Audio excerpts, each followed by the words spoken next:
even though I grew up in that church, trust still has to be established as their pastor.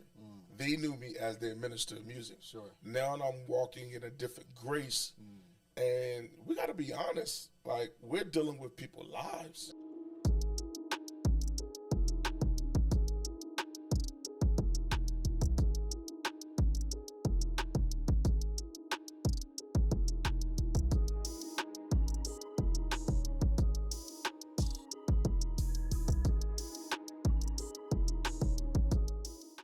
Yo, what up, guys? Another episode of Between Sundays. I'm your host, Pastor E, man. It's a space where we talk about real life that reads real faith.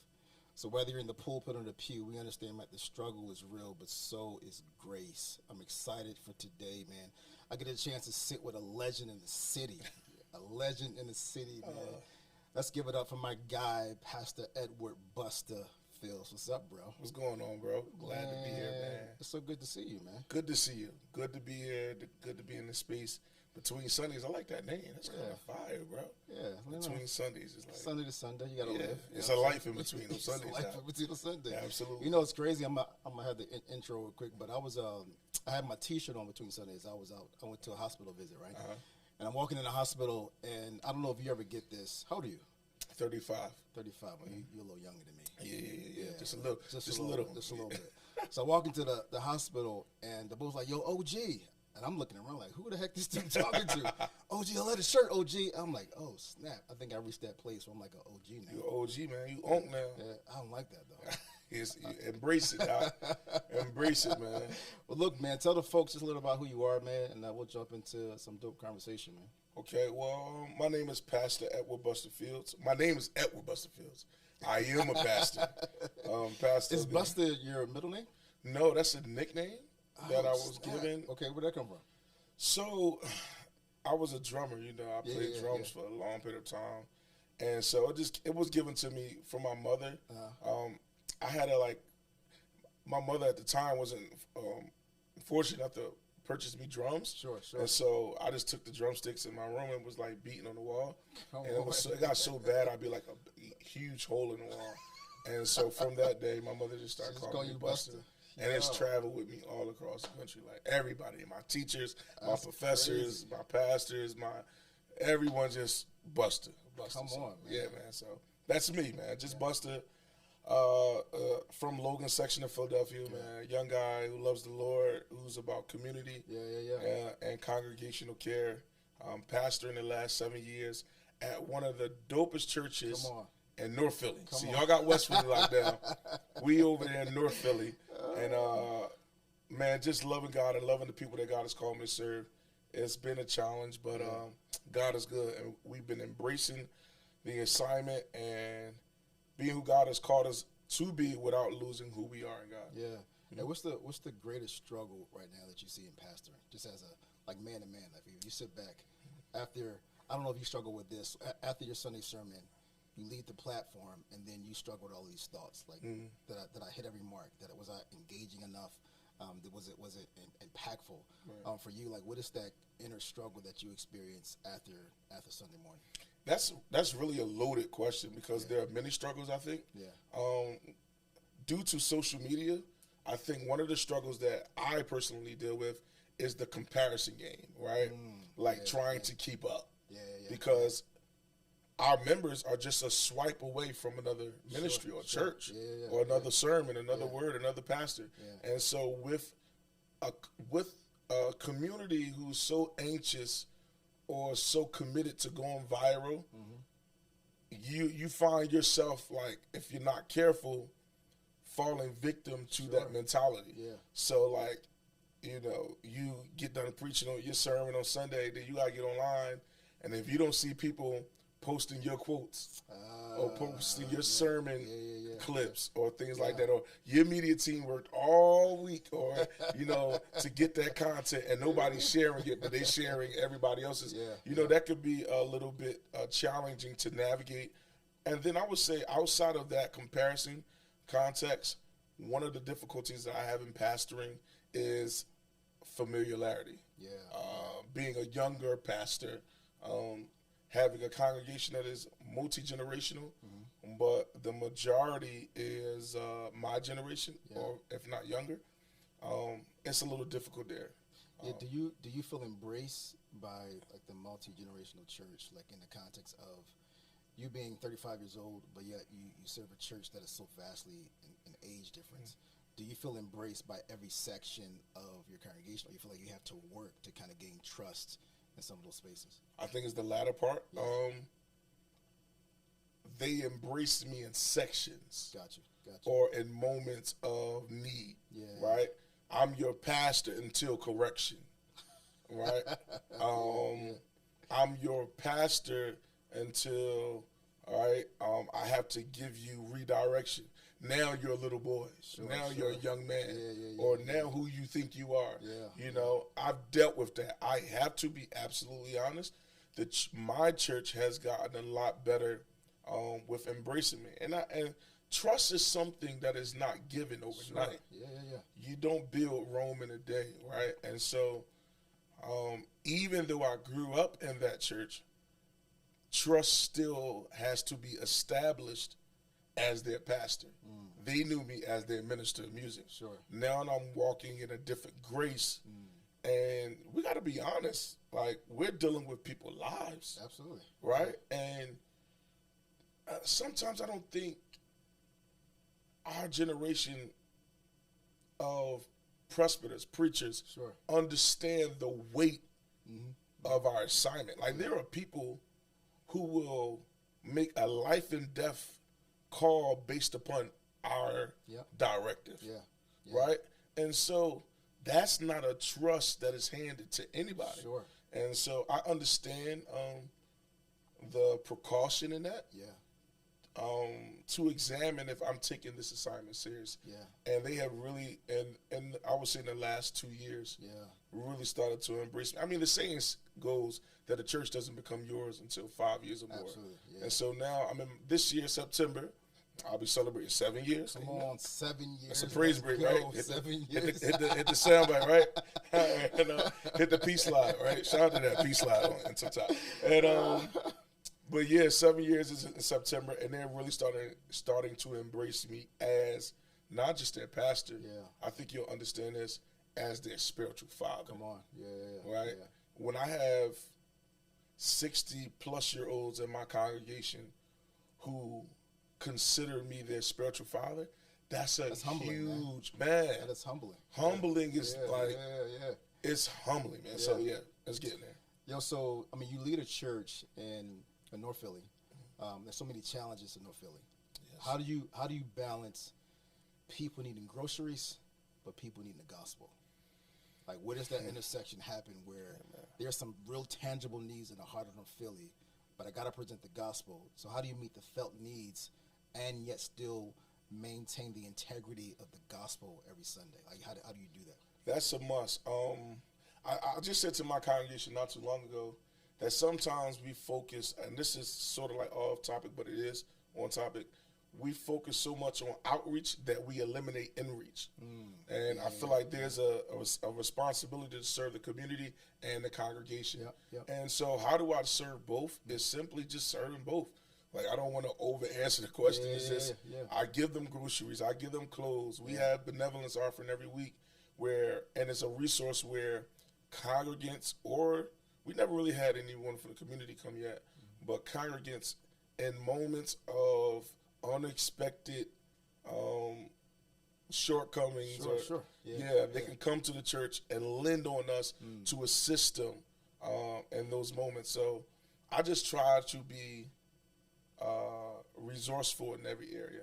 And while giving out the clothes and the food and the things, different resources that we offer, I share the gospel with them. And sometimes I want to say this to anyone that might be listening, especially young preachers, because we can be so anxious in ministry that we are becoming ineffective. Sometimes sharing the gospel is not saying the gospel. It's being the gospel. Let's get Bible.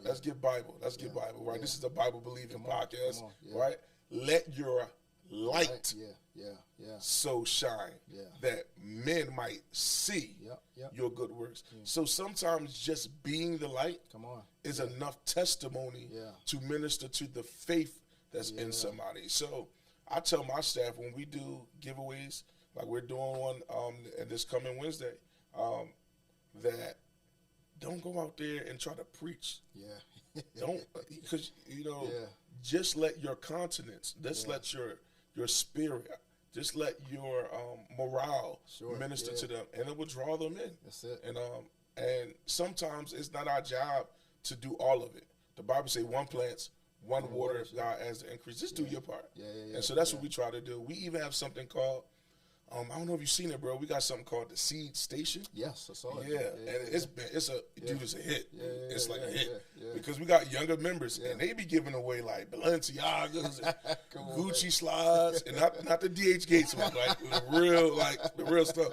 And man, we put that stuff out there every day. So like someone from my church goes there every day, fills it up, and in minutes, man, it's empty. That's so dope. It's beautiful. I'm gonna say this, and I'm gonna let you move on. I think it was about a month ago. A young lady from my church came there. She's a fashionista, right? And she brought all this name brand, clothing. She had ones out there. She had, you name it. And I watched a young lady come up there, and she grabbed a pair of sneakers. True story. She grabbed a pair of sneakers, and she stood there for a while. And as she walked back, I was parked in my car. She was walking, I guess, to go home. She had tears coming down her face. Come on, man. Because we just don't know how much she needed so that, right? I didn't get out and take a picture. I didn't get out and do a testimonial video like, hey, the seed. But just knowing that we ministered the gospel in charity, right? It was impactful, man. Yo, so how do you, this is a loaded question, but how are you? Like, how do you protect the sanity of the grind, your mental health from the pool of not just the preaching, ministry, pastoring, but also the music side of things? Because we had some people kind of check out early in our culture, friends we know, mutual friends. Absolutely. Because sometimes, man, this work can seem so overwhelming. How do you decompress and create space and have a safe place for you just to be a being, a human being? Can we even go that far deep? Like, this is between it's between Sundays. All right, it's between Sundays, man. We're gonna go there. Honestly, man, that's I would say that's a very sensitive topic for me. Sure. And because I'm a very closed-in individual, I don't express my emotions much. Sure. I would be honest, even in this moment, I feel like challenged or triggered to be that transparent.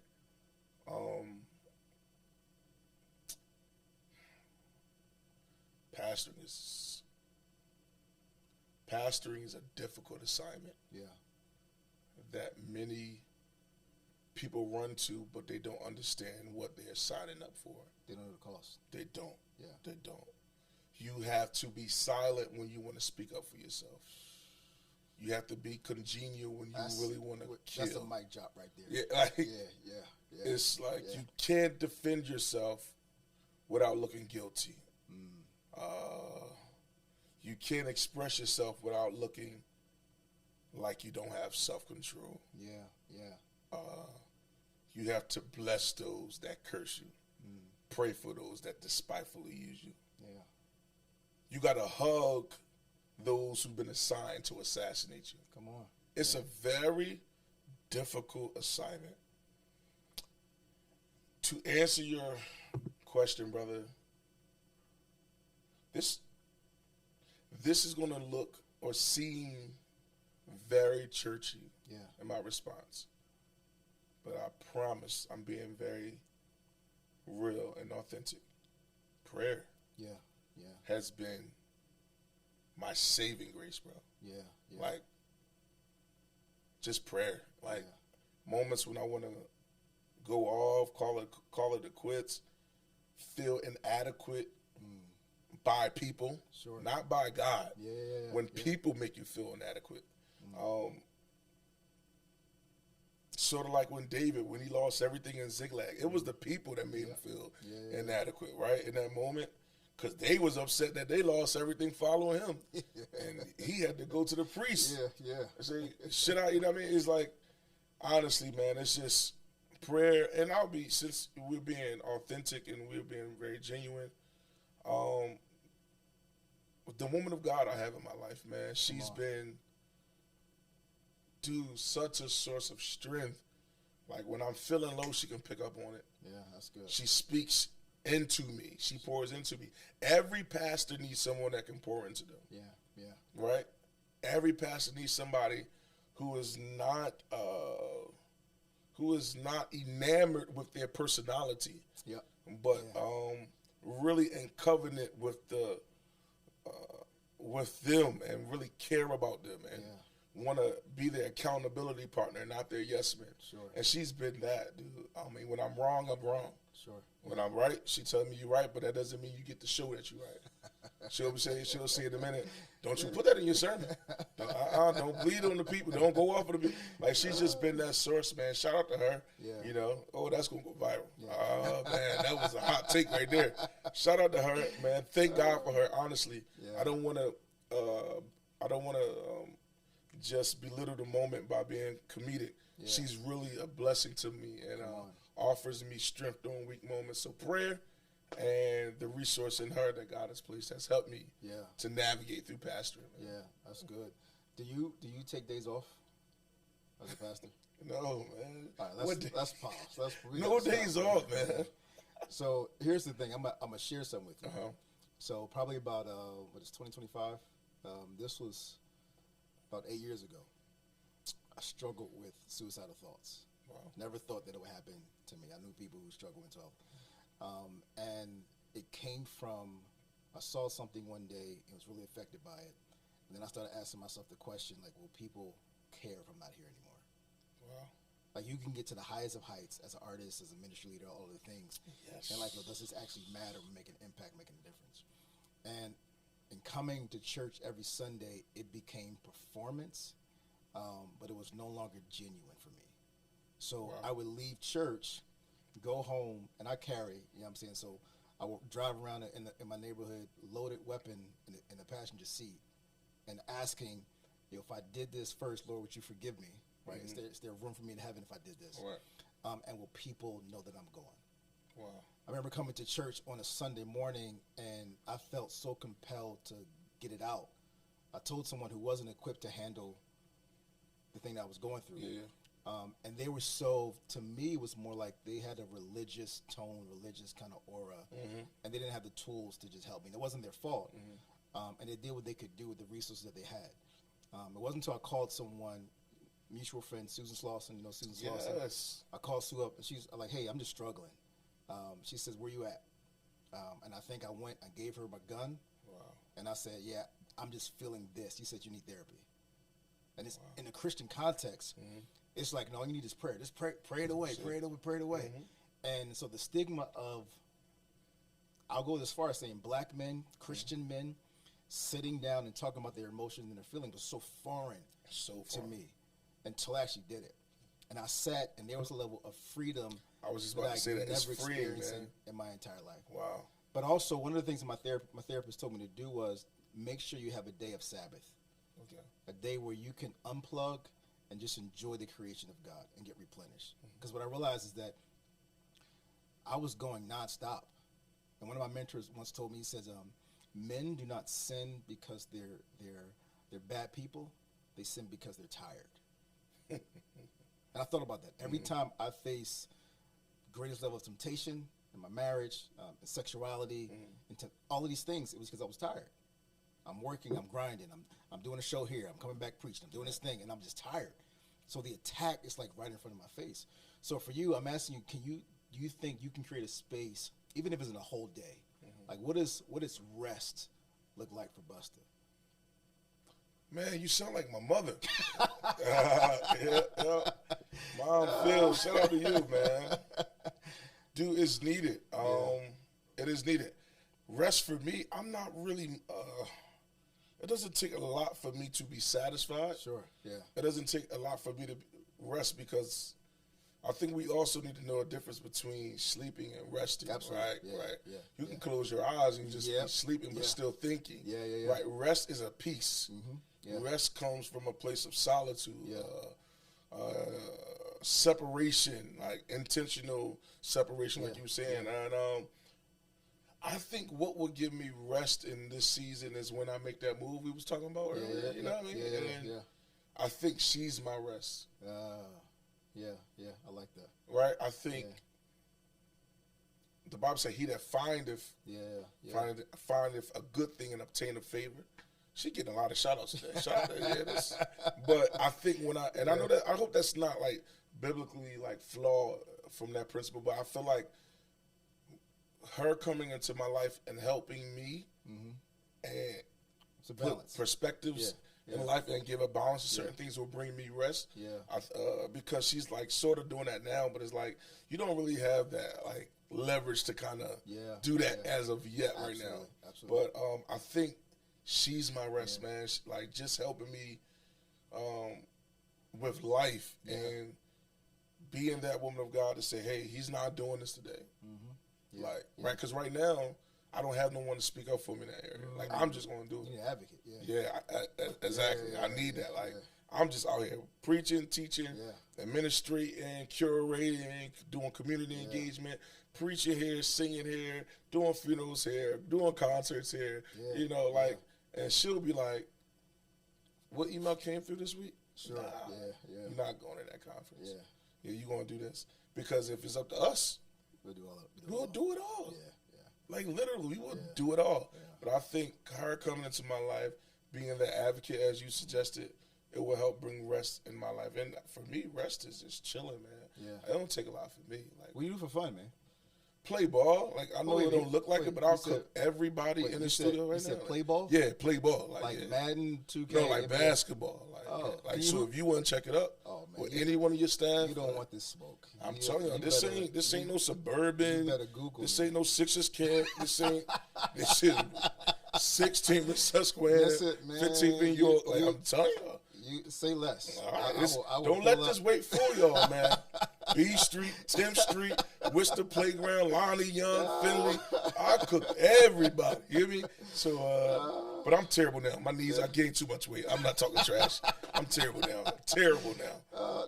I studied to pull up, man. I want to see if you got real game. Let's do it. Let's go to Life Center, man. Let's go hoop, man. LA. That's what I do, man. Like when I do have the time, I like to do that. And I'm a restaurant guy, dude. I love, like, Philly got all the spots. I see some of your posts. You always out eating, man. You always fine dining. I mean, I don't got your type of money, so I can't. See. I wasn't on Sunday's Best. Edit that out, right? IRS is watching, man. Edit that out, man. Yeah, man. Yo, speaking of Sunday's Best, what was that experience like? Amazing. Yeah. Amazing. I will encourage everybody, if they ever do it again, to sign up. It changed my life. And I didn't plan on doing Sunday Best. I literally was sitting at home one day, and it came across the TV. And I was like, oh, that's cool. They're bringing it back, right? I fell asleep. I never forget. I had just moved into my new house, and I fell asleep, like, putting the bed together. This is a real-life story, y'all. Fell asleep putting the bed together and fell asleep on the edge of the bed. Like, we know how my IKEA beds got 50 million pieces. I fell asleep on the edge of the bed, and my phone was on the floor. I woke up, and it was sitting on a Sunday Best ad. Oh, wow. And it was like, easy sign up. 1, 2, 3, go. Download videos, switch your name. And I was like, should I do this? I was like, nah, I'm not going to do it. Literally the next day, so a friend of mine called me and was like, yo, you should sign up. I was sitting in Chick-fil-A. I'll never forget. Signed up for the joint. And I would say a day later, I got a call like, hey, we want to fly you to Atlanta next month. And I honestly, when I signed up, people don't think I'm being churchy. This is real, y'all. This is raw. I knew I was going to get a call. Really? Because there are not a lot of voices like mine in the industry. So I stick out. I might not be the most vocal, acrobatic. I might not have the most skill, but I have a tone that's rare. The last time you heard this tone is Ron Wines, Marvel. And so I want to be careful because I don't want you to go viral your podcast, but, you know, hey, I'm going to say it from 15 with Duncan. So whatever y'all on, I'm on. But you also don't see, respectfully, such presence in gospel music from men. From men. Yes. Manly men. Yes. No, he said it. Yeah, I did say it. Yeah. Strong men.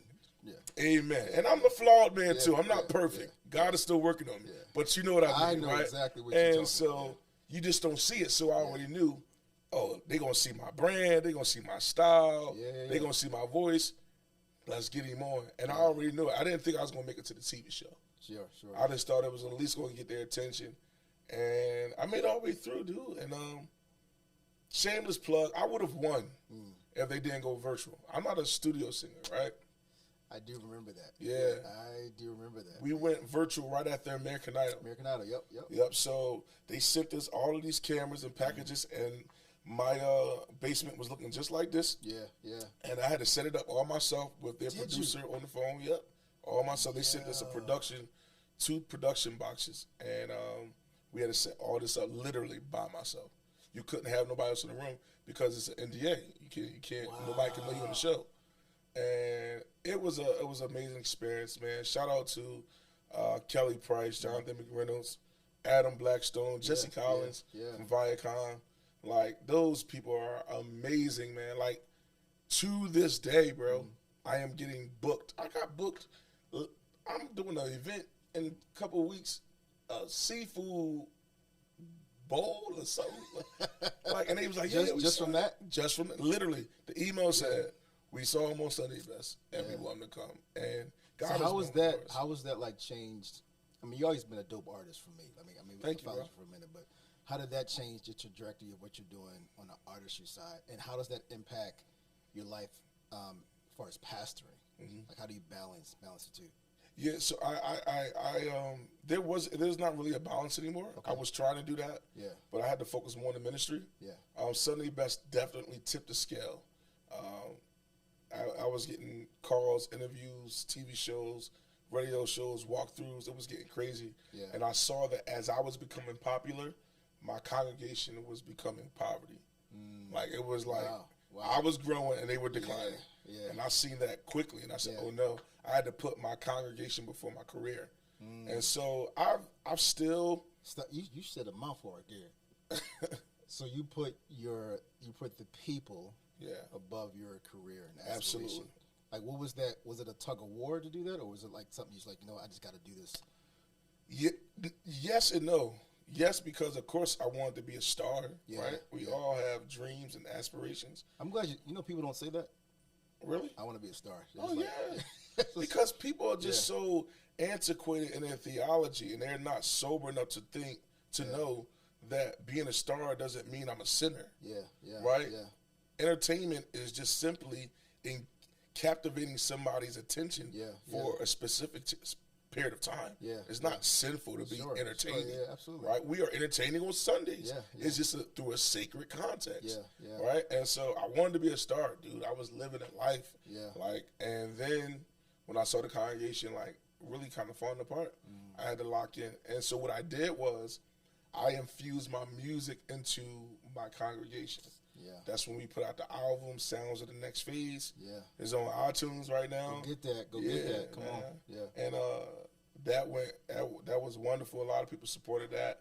And I just found a way to integrate or merge my music with the ministry. So if you come to the Seed on any given Sunday, before I'm preaching, you're going to hear me singing or flowing or after my preaching. You just got to merge it together. And so, that's what I did, man. That's dope. What does faithfulness look like for you on a random Tuesday? What does faithfulness on a random Tuesday? Your faithfulness to God, faithfulness to the integrity of holiness. What does that look like on just a random Tuesday for you? I think in my context, it's just being accountable to the things God has called me to do. Outside of the four walls of the building. It's being a worshiper. We think worship is slow songs. Sure. We think worship is minor chords with strings. We think worship is lift your hands and hallelujah, all those scary sounds, all that stuff, right? No, worship is, Abraham said, I'm going up, to worship, to sacrifice. Yeah. So in other words, worship is not, there's no worship unless something dies. Yeah. And so on a Tuesday, I'm just killing my flesh, man. Killing my flesh, being accountable to my family, to my ministry, being a living epistle, right? Yeah. Not perfect, but doing my best, right? Yeah. Pursuing progression. I don't preach perfection. Yeah. I preach progression, doing better than you did yesterday. And that's just it right there. Because people like us, you know this very well. There's nowhere you can go in the city without people not knowing you. Absolutely. Yeah. Reverend Wilder told me something that was so profound. He said, Busta, the day you signed up to be a pastor, you've lost your normalcy. That's when you come out that front door of your house, you are no longer Edward. You're no longer E. Daniels. You're Pastor E. Daniels. Sure. You're Pastor Edward Busta Fields. And so when I come out, my faithfulness to God is watching how I engage with people, you know, doing community work or simply being nice, right? Like just being a nice Christian, right? And that's it, man. I just do my job. And I think similarity from a standpoint of the musicianship and preaching. Do you ever feel that people are moved more, or is it the same for you, more by music, or are they attracted to the message of the gospel? Interesting. Yeah. That's very interesting. Are people moved, what I hear the most is, are they moved more by the music or the message? Yeah. I would say they're moved more by the music. Yeah.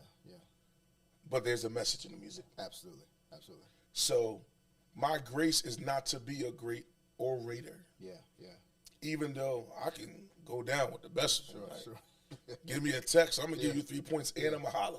You know what I'm saying? And give you a story at the end. Then take you to the cross. I could do all that, right? But I found my most effective method or style of preaching is infusing my music into the message. Yeah. And so, like, I just did a major, I won't name drop because that's whack, right?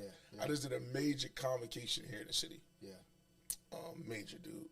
And I couldn't preach. I got up to our resort and I went to preach, right? I was hired or booked to preach. Yeah. And I couldn't. I started singing and the Spirit of God started moving. Come on. And God's honest truth.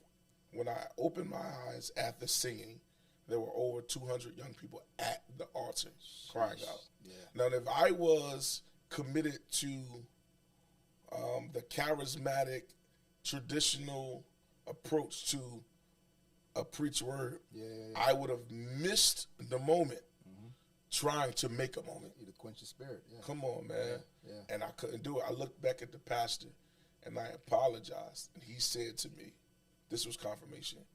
So you don't have to apologize. That's what I called you for. Come on. And so I'm confident in being who I am. How did you get that level of just confidence and walking your authentic self? Like you know who you are, but where did the confidence come from? You said it. Like, that's why I shook my head knowing who I am. Yeah. I get nervous a lot still, but my nervousness is not in my ability. My nervousness is connected to the assignment. Yeah. I'm never nervous for me per se. Sure, I know what God has called me to be. Yeah. It's sort of like when David said, I killed the lion, and I know, like now, Goliath is a challenge. Yeah. Like, I'm fearful, but I'm not afraid. Yeah. Right? Yeah. And that's how I am, and I go into every situation knowing who God has called me to be. Yeah. Now, I might be, nervous about the assignment per se, but not with my ability. Yeah. Because he called me, he gifted me, he gave me all of the tools that I have, and I know that I'm called by God, and I have a unique grace. There are certain things that I've done that I know my other brothers in ministry and sisters would think that's risky. Sure. Like, oh, I'm not doing that. Sure. And I'm like, I'm doing it. Yeah. Like, I'm just going to do it. Like, but there's always, I would say there's always proof, or there's always proof in your obedience to God, right? If you just follow what God tells you to do, you'll see the proof that it was the will of God. And so every time I do something that's maybe strange or unorthodox, when I see the outcome, I'm like, yeah, that was God. Come on. Because literally, souls saved, lives impacted, miracle signs and wonders had to be God. It was unorthodox, but it got the job done. I mean, Jesus was unorthodox. He spat in the dirt, right? He told Peter, walk on water. You know what I'm saying? Like, these are all unorthodox methods, but we still see a miracle. Yeah. Who are your greatest influences in the faith right now? That's a good question. Women who shape just.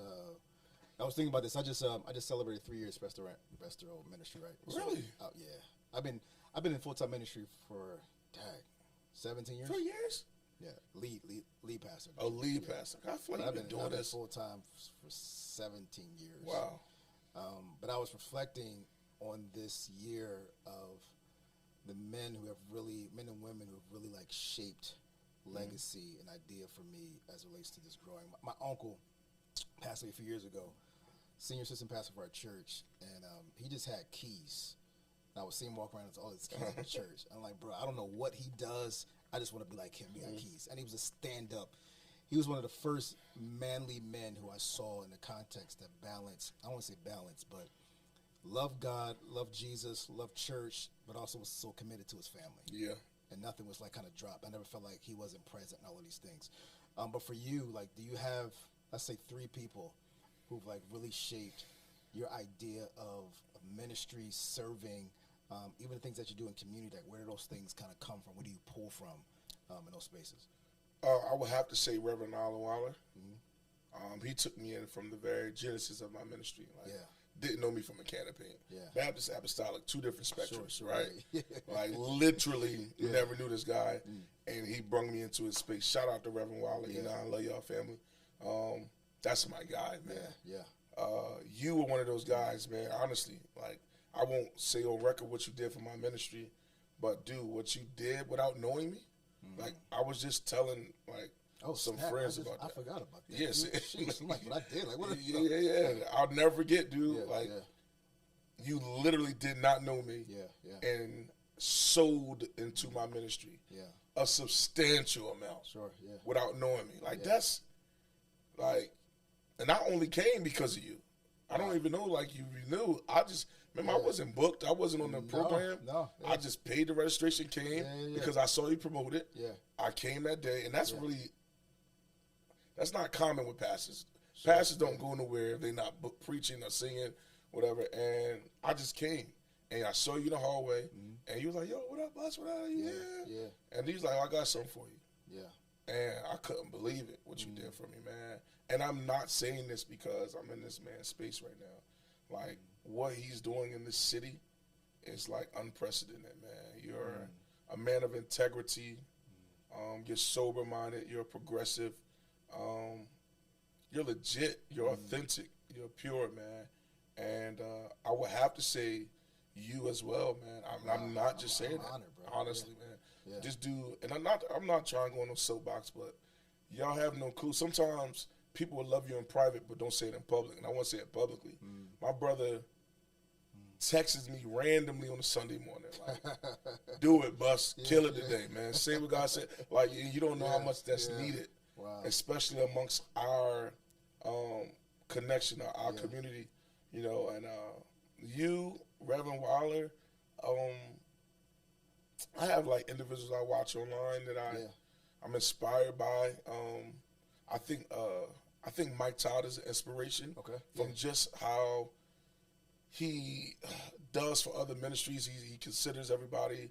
You know, he seems like a great pastor. You know what I mean? John Hanna, these guys look like great pastors. I like the social justice dynamic of Jamal Bryant. And, you know, it's just, I take a piece of people, you know, and I am inspired by what they do, man. And I have to say this, shout out to the organization I'm a part of, Church of Our Lord Jesus Christ. Come on. You know, yes, we are old school, right? Yes, some will call us archaic, right? Yes, there's a lot of things theologically that we have to improve on. I'm a straight shooter, right? But at the end of the day, man, if it wasn't for that group the Church of our Lord Jesus Christ, I would not be where I am today. Wow. Everybody's flawed. Nobody has it all together. What did Paul say? Yeah. We all know in part. We teach in part. We prophesy in part, right? Yeah. Nobody has the whole counsel. Yeah. But shout out to them and for just, being an inspiration. So those people, man. That's dope, man. Yeah. I will do this last segment with you. We call it rapid fire. Okay. So you can choose not to answer. Yeah, let me buckle up for this. I feel like I'm wilding out. Like. I'll start light. You can choose not to answer, but if you don't answer, just say like why. If I don't answer, say why. Say why. Yeah. Oh, all right. That's even worse. That is kind of worse. That is kind of worse. But I'll start light. Right. Favorite snack? Gummy worms. Gummy worms? Yes.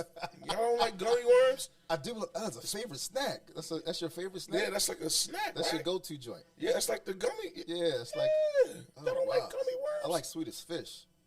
Oh man, you an '80s baby, man. I am an '80s baby. Yeah, I can tell. Yeah. Swedish Fish is old school.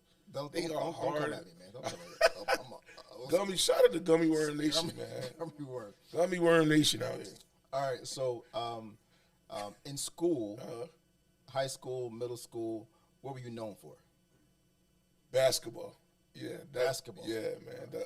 I was tough. I had a handle on me. I was short, heavy set. I had game. I was light on my feet. Yeah. So that was what I was known for, like in high school. Yeah. Your greatest disappointment as a leader?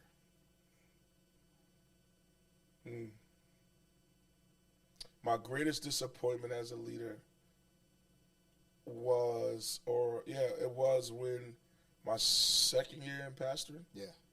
And I fell from grace, man, straight up. And I sat myself down for about like 3 months.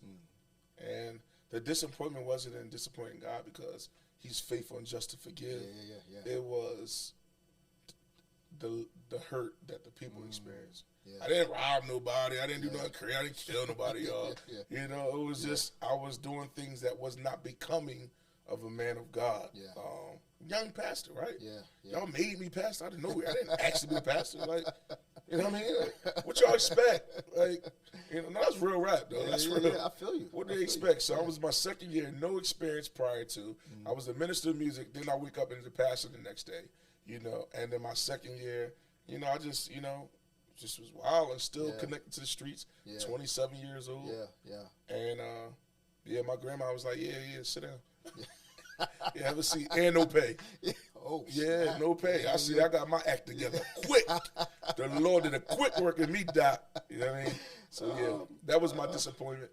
And shout out to the church community for building me back up and giving me another chance. Because we live in a generation now where God forgives, but people don't. That's right, yeah.